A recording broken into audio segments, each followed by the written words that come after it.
ವೀಕ್ಷಕರೆಲ್ಲರಿಗೂ ಸಾಪ್ತಾಹಿಕ ಭವಿಷ್ಯವಾಣಿ ವಿಶೇಷ ಕಾರ್ಯಕ್ರಮಕ್ಕೆ ಸ್ವಾಗತ. ಸ್ನೇಹಿತರೆ, ಜುಲೈ ತಿಂಗಳ ಈ ವಾರದಲ್ಲಿ ಚಂದ್ರ ಮತ್ತು ಮಂಗಳನ ಸಂಯೋಗವು ವೃಷಭ ರಾಶಿಯಲ್ಲಿ ಸಂಭವಿಸಲಿದೆ. ಈ ಎರಡು ಗ್ರಹಗಳ ಸಂಯೋಗದಿಂದ ಧನ ಯೋಗದ ನಿರ್ಮಾಣವಾಗುವುದು. ಜ್ಯೋತಿಷ್ಯ ಶಾಸ್ತ್ರದ ಪ್ರಕಾರ ಚಂದ್ರನು ತನ್ನ ಉನ್ನತ ರಾಶಿಯಾದ ವೃಷಭ ರಾಶಿಯಲ್ಲಿ ಚಲಿಸುವ ಮೂಲಕ ಗೌರಿ ಯೋಗದ ನಿರ್ಮಾಣವಾಗುವುದು. ಗ್ರಹಗಳ ಈ ಶುಭ ಸ್ಥಿತಿಯಿಂದ ಕೆಲವು ರಾಶಿಗೆ ಸೇರಿದ ಜನರಿಗೆ ಹೆಚ್ಚಿನ ಲಾಭ ದೊರಕುವುದು. ಹಾಗೆ ಅಪಾರ ಆರ್ಥಿಕ ಲಾಭವನ್ನು ಗಳಿಸುವ ಸಂಭವವಿದೆ. ಜೊತೆಗೆ ಈ ಅವಧಿಯಲ್ಲಿ ನೀವು ಸಾಕಷ್ಟು ಸಂತೋಷವನ್ನು ಹೊಂದುವಿರಿ. ಮನೆ, ವೃತ್ತಿ, ಜೀವನಕ್ಕೆ ಸಂಬಂಧಿಸಿದಂತೆ ಅಪಾರ ಲಾಭವನ್ನು ಗಳಿಸುವ ಸಂಭವವಿದೆ.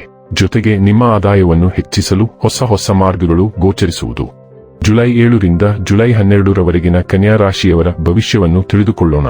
ಈ ವಾರ ಕನ್ಯಾ ರಾಶಿಯವರ ಫಲಾಫಲಗಳೇನು, ಗ್ರಹಗತಿಗಳು ಹೇಗಿರಲಿವೆ, ಕೌಟುಂಬಿಕ, ಸಾಮಾಜಿಕ ಜೀವನ ಹಾಗೂ ವ್ಯಾಪಾರ ವಹಿವಾಟು ಹೇಗೆ ನಡೆಯಲಿದೆ, ಅಲ್ಲದೆ ಯಾವೆಲ್ಲ ಸಮಸ್ಯೆಗಳು ನಿಮ್ಮನ್ನು ಈ ಸಾಪ್ತಾಹಿಕದಲ್ಲಿ ಕಾಡಲಿವೆ, ಅವುಗಳಿಗೆ ಪರಿಹಾರಗಳೇನು ಎಂಬುದನ್ನು ತಿಳಿಯಲು ಈ ವಿಡಿಯೋವನ್ನು ಸಂಪೂರ್ಣವಾಗಿ ವೀಕ್ಷಿಸಿ. ನೀವಿನ್ನೂ ನಮ್ಮ ಚಾನೆಲ್ ಸಬ್ಸ್ಕ್ರೈಬ್ ಮಾಡದೇ ಇದ್ದರೆ ಕೂಡಲೇ ನಮ್ಮ ಚಾನೆಲ್ ಸಬ್ಸ್ಕ್ರೈಬ್ ಮಾಡಿ. ವಂಶ ಪಾರಂಪರ್ಯ ಜ್ಯೋತಿಷ್ಯರು ನಂಬರ್ 1 ವಶೀಕರಣ ಸ್ಪೆಷಲಿಸ್ಟ್. ವೃತ್ತಿ, ಉದ್ಯೋಗ, ಮದುವೆ, ಹಣಕಾಸಿನ ಸಮಸ್ಯೆ, ವ್ಯಾಪಾರ, ಆರೋಗ್ಯ ಸಮಸ್ಯೆಗಳಿಗೆ ಫೋನಿನ ಮೂಲಕ ಪರಿಹಾರ. ಇಂದೇ ಕರೆ ಮಾಡಿ. ಹೆಚ್ಚಿನ ವಿಡಿಯೋ ಅಪ್ಡೇಟ್ಗಾಗಿ ಪಕ್ಕದ ಬೆಲ್ ಐಕಾನ್ ಬಟನ್ ಕ್ಲಿಕ್ ಮಾಡಿ. ಸ್ನೇಹಿತರೆ, ಕನ್ಯಾ ರಾಶಿಗೆ ಸೇರಿದ ಜನರಿಗೆ ಜುಲೈ ತಿಂಗಳ ಈ ವಾರದಲ್ಲಿ ಅದೃಷ್ಟದ ಸಂಪೂರ್ಣ ಬೆಂಬಲ ದೊರಕುವುದು. ಈ ವಾರ ವೃತ್ತಿ, ಜೀವನ ಮತ್ತು ಕುಟುಂಬದ ವಿಚಾರಗಳಿಗೆ ಸಂಬಂಧಿಸಿದಂತೆ ಮೊದಲಿಗಿಂತ ಪರಿಸ್ಥಿತಿ ಸುಧಾರಿಸುವುದು. ಈ ಸಂದರ್ಭದಲ್ಲಿ ನಿಮಗೆ ಹಠಾತ್ ಪ್ರಯಾಣಿಸುವ ಯೋಗ ದೊರಕುವುದು.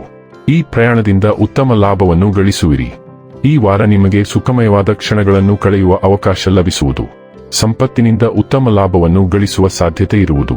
ವಾರದ ಕೊನೆಯಲ್ಲಿ ಹೆಚ್ಚಿನ ಗಮನ ನೀಡುವುದು ಅಗತ್ಯ. ರಾಹುದೇವರು ನಿಮ್ಮ ಚಂದ್ರ ರಾಶಿಯ 6ನೇ ಮನೆಯಲ್ಲಿ ಇರಲಿದ್ದಾರೆ. ಇಂತಹ ಪರಿಸ್ಥಿತಿಯಲ್ಲಿ ಯೋಗವನ್ನು ನಿಮ್ಮ ದಿನಚರಿಯಲ್ಲಿ ಸೇರಿಸಿಕೊಂಡರೆ ನಿಮ್ಮ ಅನೇಕ ಆರೋಗ್ಯ ಸಮಸ್ಯೆಗಳು ದೂರವಾಗುತ್ತವೆ ಎಂಬುದನ್ನು ಈ ವಾರ ನೀವು ಚೆನ್ನಾಗಿ ಅರ್ಥ ಮಾಡಿಕೊಳ್ಳುವಿರಿ. ಏಕೆಂದರೆ ಆರೋಗ್ಯದ ದೃಷ್ಟಿಯಿಂದ ಈ ವಾರ ನಿಮಗೆ ಆತ್ಮಾವಲೋಕನ ಮಾಡಿಕೊಳ್ಳಲು ಹಲವು ಅವಕಾಶಗಳನ್ನು ನೀಡುತ್ತದೆ. ಗುರು ಗ್ರಹವು ನಿಮ್ಮ ಚಂದ್ರ ರಾಶಿಯ 11ನೇ ಮನೆಯಲ್ಲಿ ಇರಲು ಈ ವಾರದ ದ್ವಿತೀಯಾರ್ಧದಲ್ಲಿ ನಿಮಗೆ ಆರ್ಥಿಕವಾಗಿ ದೊಡ್ಡ ಲಾಭವಾಗಲಿದೆ.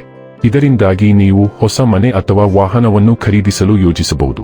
ಹೊಸ ವಸ್ತುಗಳ ಖರೀದಿಯಿಂದಾಗಿ ಕುಟುಂಬದ ಸದಸ್ಯರು ನಿಮ್ಮ ಮೇಲೆ ವಿಶೇಷವಾಗಿ ಸಂತೋಷ ಪಡುವುದನ್ನು ಕಾಣಬಹುದು. ನಿಮ್ಮ ಅಶಿಸ್ತಿನ ಜೀವನ ಶೈಲಿಯು ಈ ವಾರ ಮನೆಯವರಿಗೆ ಇಷ್ಟವಾಗದಿರಬಹುದು. ಈ ಕಾರಣದಿಂದಾಗಿ ಕೌಟುಂಬಿಕ ವಾತಾವರಣದಲ್ಲಿ ಉದ್ವಿಗ್ನತೆ, ಒತ್ತಡ ಉಂಟಾಗಬಹುದು. ಆದ್ದರಿಂದ ನಿಮ್ಮ ಈ ಅಭ್ಯಾಸದಲ್ಲಿ ಅಗತ್ಯ ಬದಲಾವಣೆಗಳನ್ನು ಮಾಡಿಕೊಳ್ಳುವುದು ಮತ್ತು ನಿಮ್ಮ ದೈಹಿಕ ಸ್ವಚ್ಛತೆಯ ಬಗ್ಗೆ ಗಮನಹರಿಸುವುದು ನಿಮಗೆ ಉತ್ತಮವಾಗಿದೆ. ಈ ರಾಶಿಯ ಯಾರು ಪಾಲುದಾರಿಕೆಯಲ್ಲಿ ಪಾರ್ಟ್ನರ್ಶಿಪ್ ವ್ಯವಹಾರ ಮಾಡುತ್ತಿದ್ದಾರೋ ಅವರಿಗೆ ಈ ಸಮಯದಲ್ಲಿ ಈ ಹಿಂದಿನ ಎಲ್ಲಾ ರೀತಿಯ ನಷ್ಟಗಳಿಂದ ಹೊರಬರಲು ಸಹಾಯ ಸಿಗುತ್ತದೆ. ಏಕೆಂದರೆ ಈ ಸಮಯವು ನಿಮ್ಮ ವೃತ್ತಿ ಜೀವನಕ್ಕೆ ಸಾಕಷ್ಟು ಉತ್ತಮವೆಂದು ಸಾಬೀತಾಗಲಿದೆ. ಇದರಿಂದ ನೀವು ನಿಮ್ಮ ವ್ಯಾಪಾರವನ್ನು ವಿಸ್ತರಿಸಲು ಹಲವು ಪ್ರಮುಖ ವ್ಯಕ್ತಿಗಳನ್ನು ಭೇಟಿಯಾಗಿ ಸೂಕ್ತ ಯೋಜನೆ ರೂಪಿಸುವುದನ್ನು ಕಾಣಬಹುದು. ಈ ವಾರ ಈ ರಾಶಿಯ ಜನರು ತಮ್ಮ ಗುರುಗಳೊಂದಿಗೆ ವಾಗ್ವಾದ ಮಾಡುವುದನ್ನು ತಪ್ಪಿಸಬೇಕು. ಇಲ್ಲದಿದ್ದರೆ ನಿಮ್ಮ ವರ್ಚಸ್ಸಿಗೆ ಭಾರೀ ಹಾನಿಯಾಗುವ ಆತಂಕ ಹೆಚ್ಚಾಗಿರುತ್ತದೆ. ಆದ್ದರಿಂದ ಅವರೊಂದಿಗೆ ಮಾತನಾಡುವಾಗ ನಿಮ್ಮ ಪದಗಳು ಮತ್ತು ಭಾಷೆಯ ಆಯ್ಕೆಯನ್ನು ಅತ್ಯಂತ ಯೋಚಿಸಿ ನಿರ್ಧರಿಸಿ. ಕನ್ಯಾ ರಾಶಿಯವರಿಗೆ ಸೂರ್ಯ, ಚಂದ್ರ ಮತ್ತು ಉದಯ ರಾಶಿಯವರಿಗೆ ಮಂಗಳವು 10ನೇ ಮನೆಯ ಮೂಲಕ ಚಲಿಸುತ್ತಿದೆ. ಆದ್ದರಿಂದ ನೀವು ಸಾರ್ವಜನಿಕವಾಗಿ ಹೆಚ್ಚು ಗೋಚರಿಸುತ್ತೀರಿ. ಇತರರು ತಪ್ಪಿಸುತ್ತಿದ್ದ ಒಂದು ಪ್ರಮುಖ ಕೆಲಸಕ್ಕೆ ನೀವು ಜವಾಬ್ದಾರಿಯನ್ನು ತೆಗೆದುಕೊಳ್ಳುತ್ತೀರಿ. ಹಿರಿಯ ಅಧಿಕಾರಿಗಳು, ವ್ಯವಸ್ಥಾಪಕರು ಅಥವಾ ಅಧಿಕಾರದಲ್ಲಿರುವ ವ್ಯಕ್ತಿಗಳೊಂದಿಗಿನ ಸಭೆಯು ತಕ್ಷಣದ ನಿರ್ಧಾರಗಳನ್ನು ತೆಗೆದುಕೊಳ್ಳುತ್ತದೆ. ಇತ್ತೀಚಿನ ಪ್ರಯತ್ನಗಳಿಗೆ ನೀವು ಮನ್ನಣೆ ಪಡೆಯುತ್ತೀರಿ ಮತ್ತು ನಿಮ್ಮ ಕೆಲಸವು ಸಾರ್ವಜನಿಕ ಗಮನವನ್ನು ಸೆಳೆಯುತ್ತದೆ. ಮಂಗಳವು ನೈಸರ್ಗಿಕವಾಗಿ ದುಷ್ಟಶಕ್ತಿಯಾಗಿರುವುದರಿಂದ ಕೆಲಸದಲ್ಲಿ ನಿಮ್ಮ ನಡವಳಿಕೆಯ ಬಗ್ಗೆ ನೀವು ಬಹಳ ಜಾಗರೂಕರಾಗಿರಬೇಕು. ಇಲ್ಲದಿದ್ದರೆ ಭಿನ್ನಾಭಿಪ್ರಾಯಗಳು ಉಂಟಾಗುತ್ತವೆ. ನಿಮ್ಮ ಮೌಲ್ಯಮಾಪನಗಳು ಮತ್ತು ಬಾಕಿ ಇರುವ ಉದ್ಯೋಗ ಅರ್ಜಿಗಳ ಬಗ್ಗೆ ಕೆಲವು ನವೀಕರಣಗಳು ಇರುತ್ತವೆ. ಕನ್ಯಾ ರಾಶಿ ಸೂರ್ಯ, ಚಂದ್ರ ಮತ್ತು ಉದಯ ರಾಶಿಯವರಿಗೆ ದೀರ್ಘಾವಧಿಯ ಯೋಜನೆಗಳು ಅತ್ಯಂತ ಮಹತ್ವದ್ದಾಗಿರುತ್ತವೆ. ನೀವು ತಿಂಗಳುಗಳಿಂದ ಮಾತನಾಡದ ಸ್ನೇಹಿತನೊಂದಿಗೆ ನೀವು ಮತ್ತೆ ಸಂಪರ್ಕ ಸಾಧಿಸುವಿರಿ. ಗುಂಪು ಸಭೆ ಅಥವಾ ಸಮುದಾಯ ಕಾರ್ಯಕ್ರಮವು ಅನಿರೀಕ್ಷಿತ ಅವಕಾಶಕ್ಕೆ ಕಾರಣವಾಗುತ್ತದೆ. ಹಣಕಾಸಿನ ಲಾಭ, ಬೋನಸ್ ಅಥವಾ ಬಾಕಿ ಪಾವತಿಯ ಬಗ್ಗೆ ನಿಮಗೆ ಸುದ್ದಿ ಸಿಗುತ್ತದೆ. ಪ್ರಮುಖ ಸಂಪರ್ಕವು ಪ್ರಭಾವಿ ವ್ಯಕ್ತಿಯನ್ನು ನಿಮಗೆ ಪರಿಚಯಿಸುತ್ತದೆ. ಬುಧ ಗ್ರಹದ ಹಿಮ್ಮೆಟ್ಟುವಿಕೆಯಿಂದಾಗಿ ತಾಂತ್ರಿಕ ದೋಷಗಳು, ವಿಳಂಬಗಳು ಮತ್ತು ದೋಷಗಳ ಸಾಧ್ಯತೆಗಳಿವೆ. ಮಹತ್ವದ ಚರ್ಚೆಗಳು ನಡೆಯುವ ಕೂಟಕ್ಕೆ ನೀವು ಹಾಜರಾಗುತ್ತೀರಿ. ಹಳೆಯ ಸ್ನೇಹಿತರು ಮತ್ತು ಸಂಬಂಧಿಕರನ್ನು ಭೇಟಿಯಾಗುವ ಅವಕಾಶಗಳು ಈ ವಾರದ ದೊಡ್ಡ ಭಾಗವಾಗಿರುತ್ತದೆ. ಶುಕ್ರನು ಪ್ರತಿದಿನ ಸ್ವಲ್ಪ ಸಮಯ ಮೌನವಾಗಿ ಕಳೆಯಲಿರುವುದರಿಂದ ಭವಿಷ್ಯಕ್ಕಾಗಿ ಕೆಲವು ಘನ ಯೋಜನೆಗಳನ್ನು ರೂಪಿಸಲು ಇದು ಸಮಯ. ನೀವು ದೀರ್ಘಕಾಲದಿಂದ ಮಾತನಾಡದ ಯಾರೊಂದಿಗಾದರೂ ಖಾಸಗಿಯಾಗಿ ಮತ್ತೆ ಸಂಪರ್ಕ ಸಾಧಿಸುತ್ತೀರಿ.